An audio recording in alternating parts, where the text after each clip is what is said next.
and says there's always room for growth and improvement in officiating. The commissioner said, I do find it interesting when you sit in the chair I sit in that no winning team ever complains about officiating, no losing team ever complains about officiating. So Kathy Engelbert, this is one of the worst takes I've ever heard.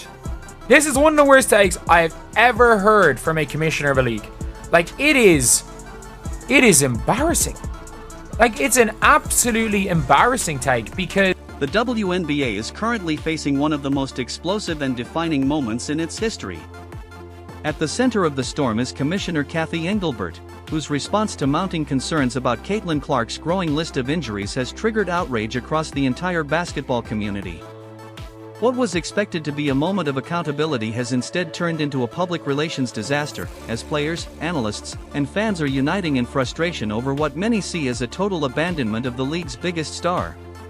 A lot of people is criticizing the WNBA referees yet again after another matchup because they felt as if Paige Beckers actually had a special whistle.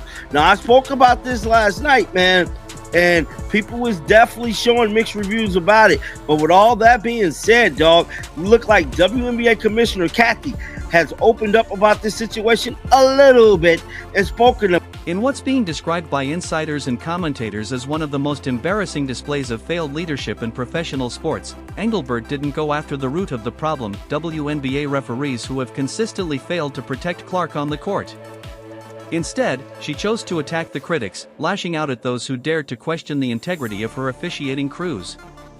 Her remarks weren't just dismissive, they were defiant, tone-deaf, and completely disconnected from the reality fans are witnessing week after week. Realistically, Kathy Engelbert, what she should be doing is trying to promote the league, trying to make sure everything works, and just being this dismissive of what is one of the biggest problems in your entire league in the refereeing issue is awful. It is absolutely awful. And if you faced with undeniable video evidence and statistical data pointing to biased officiating contributing directly to Caitlin Clark's physical toll, Engelbert didn't take corrective action. She doubled down. In a press conference that left even veteran reporters stunned, the commissioner offered a defense of the referees so out of touch it would have been laughable if the stakes weren't so high. Her refusal to acknowledge what everyone else can see with their own eyes is not just damaging, it's eroding trust in the league's governance. Girl on national TV, 40 out of the 44 regular season games, she don't get no foul calls at all.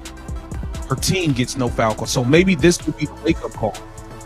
When y'all see what these numbers look like without her, maybe this will open up your eyes, finally see and say, hey, you need to protect her. You can't have her get hurt. Maybe this will wake you up. Maybe this is what needed to happen. Obviously, we don't want Caitlin. But maybe this is the slap in the face. They're drenching cold water on the face at the WNBA. There's always room for improvement in officiating. Engelbert offered words drenched in corporate vagueness that felt like a slap in the face to anyone paying attention. But it was her next comment that truly set off a firestorm. Rather than address the issue head-on, Engelbert brushed aside valid concerns, stating, "No winning team ever complains about officiating. No losing team ever doesn't complain." With that, she effectively reduced a serious player safety crisis into a petty gripe from sore losers, completely dismissing the fact that her league's most valuable player is taking more punishment than anyone else.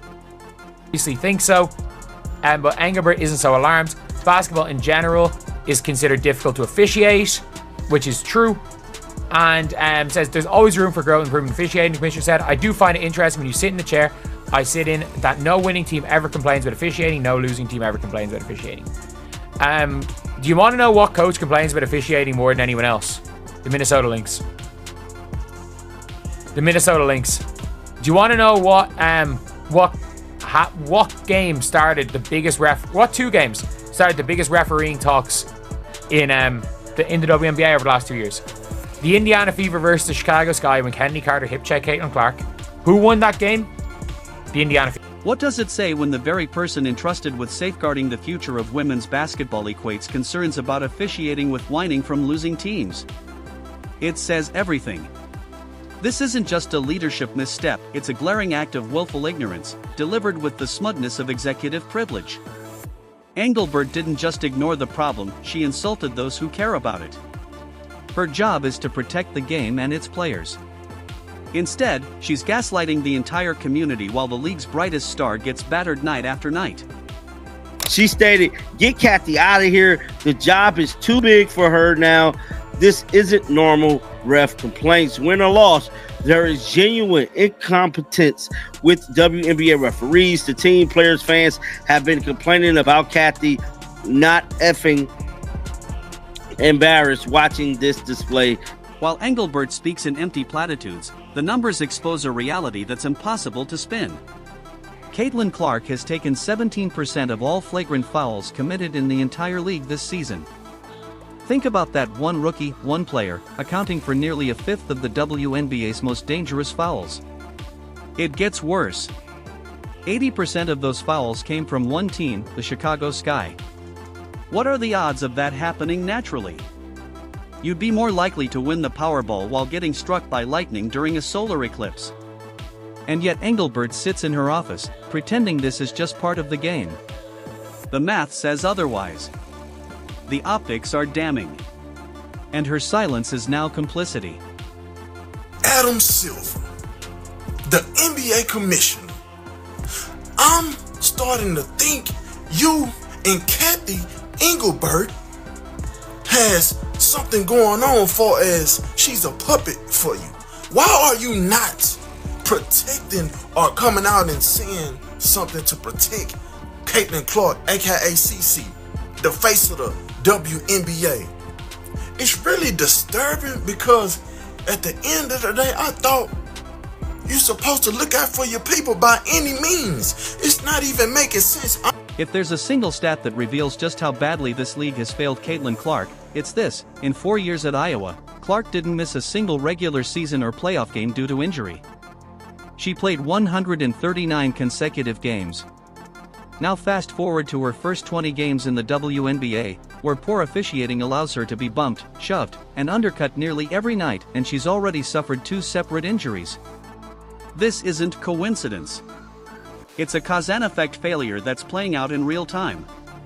Clark didn't just survive college basketball, she dominated it while staying virtually indestructible. The WNBA was supposed to elevate her. Instead, it's become the most dangerous environment she's ever stepped into. Maybe this will be the wake-up call that the NBA needs to clean up the officiating, to actually show that they appreciate this golden goose that has landed in their lap that goes by the name of Caitlin Clark.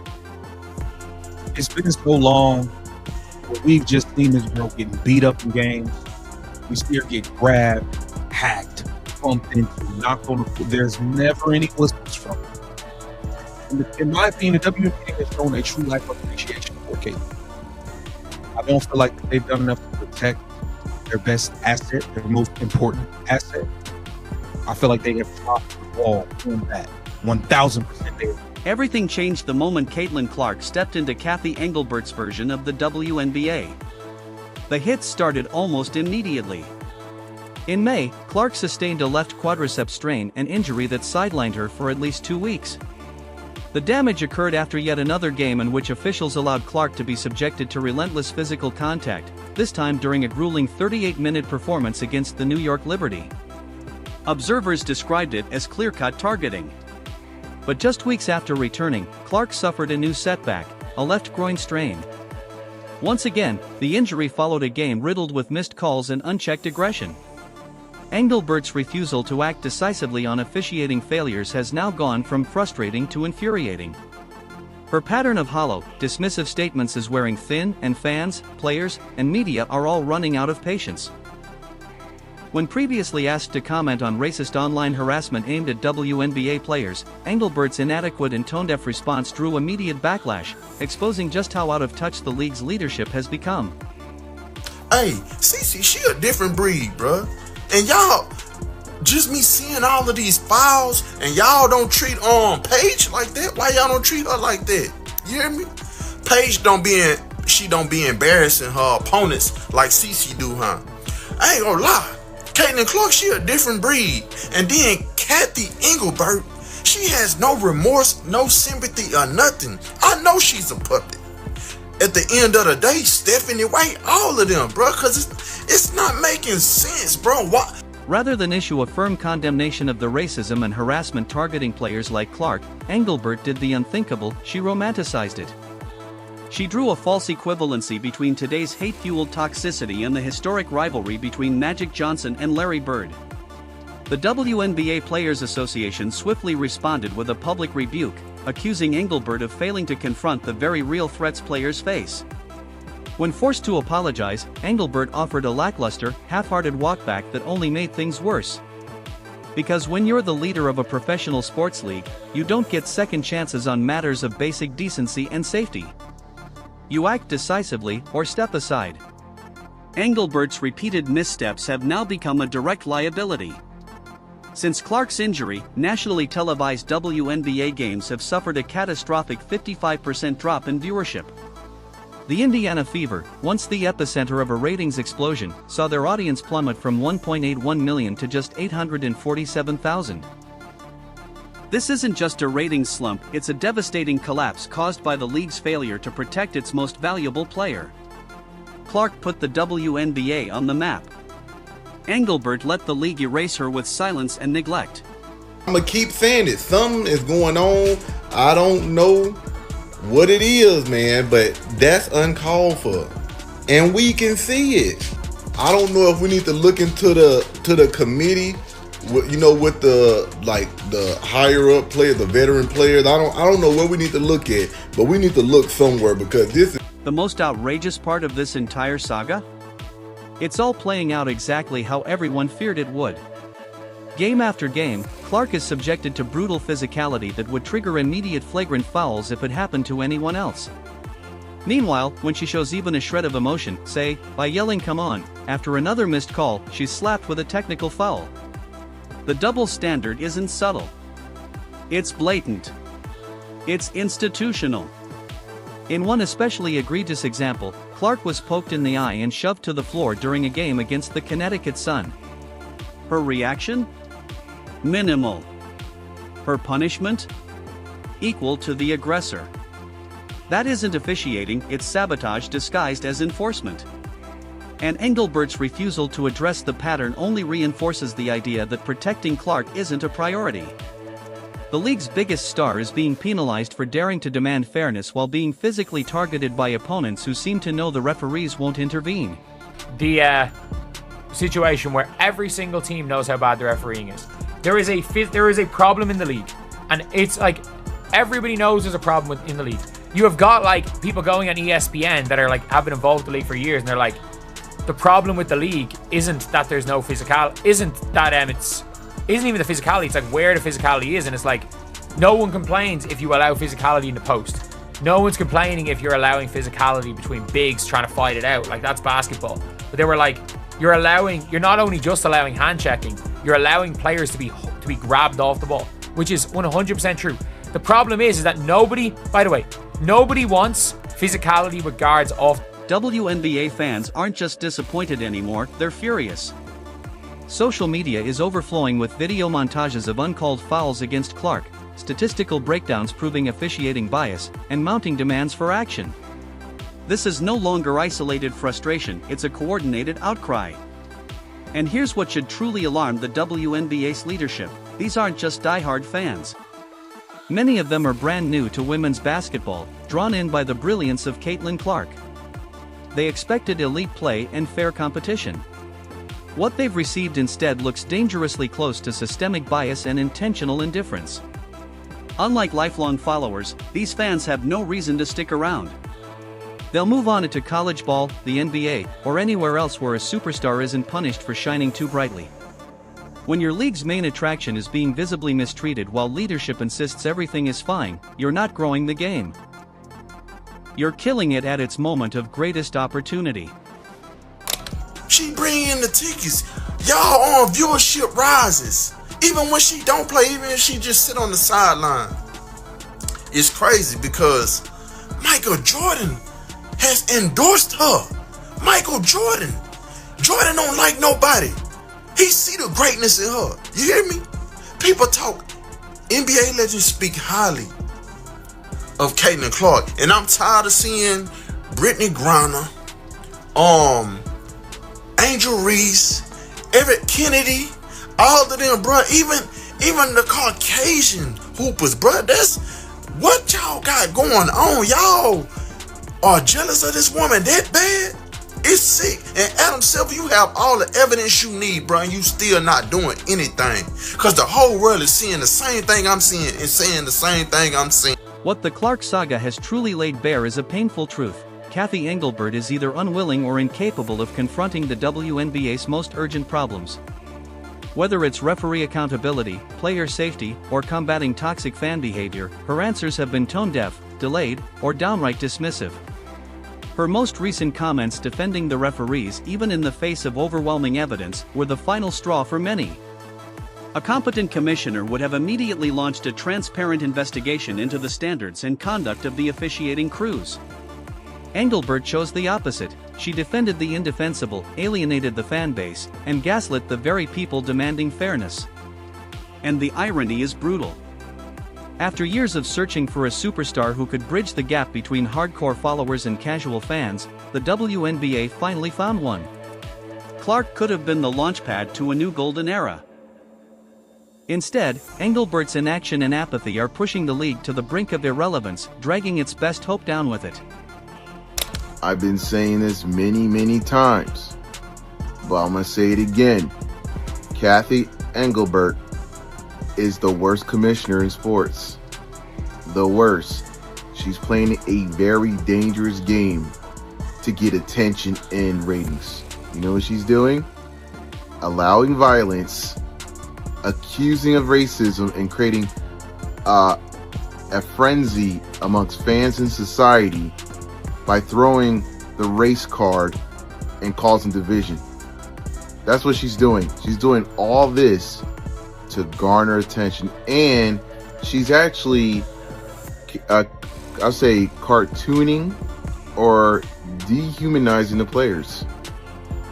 She's making them into characters so fans can hate them. The calls for Engelbert's suspension or outright resignation aren't just coming from angry fans. League insiders, team executives, and even ownership groups are beginning to question whether she has any business running a professional sports organization. The failures are too numerous to ignore, and the consequences are too severe to excuse. Whether Engelbert survives this crisis or not, the WNBA has reached a dangerous crossroads. It can continue allowing incompetence and unchecked bias to define its product, or it can make the necessary reforms to protect its players and preserve the fanbase it desperately needs. Clark gave the league a once-in-a-generation window to transform itself. Engelbert's mishandling of that gift may cost them everything. There's always room for growth and improvement in officiating. Yeah, you kind of got a point there, but your league is worse than any other damn league. Like, the NBA don't have these refereeing problems like y'all do, bro. I mean, this is bad. It's a mockery. Half of the calls that don't get called. It's literally altering freaking games. She went on to say, I do find it interesting when you sit in a chair I sit in that no winning team ever complains about officiating. No losing team ever doesn't complain about officiating. Bro, you sound silly. One commenter said it is clear that they don't want the WNBA to succeed. This is not incompetence from Kathy. She was the CEO of some little company. They want the WNBA to remain a small, safe space for free-form, normal. And yet, instead of course correction, Engelbert is doubling down. Doubling down on bad policies. Doubling down on offensive statements. Doubling down on systemic failure. In a league desperate for progress, the person at the top seems more focused on protecting power than protecting players. Clark, battered and bruised, is the most visible victim, but the whole WNBA is suffering under Engelbert's leadership. This isn't about one player anymore. It's about whether women's professional basketball will be treated with the professionalism and integrity it deserves. Clark deserves better. The fans deserve better. And the sport deserves better than a commissioner more concerned with optics than outcomes. Time is running out. And if the WNBA doesn't act soon, it may miss its greatest chance to rewrite its future.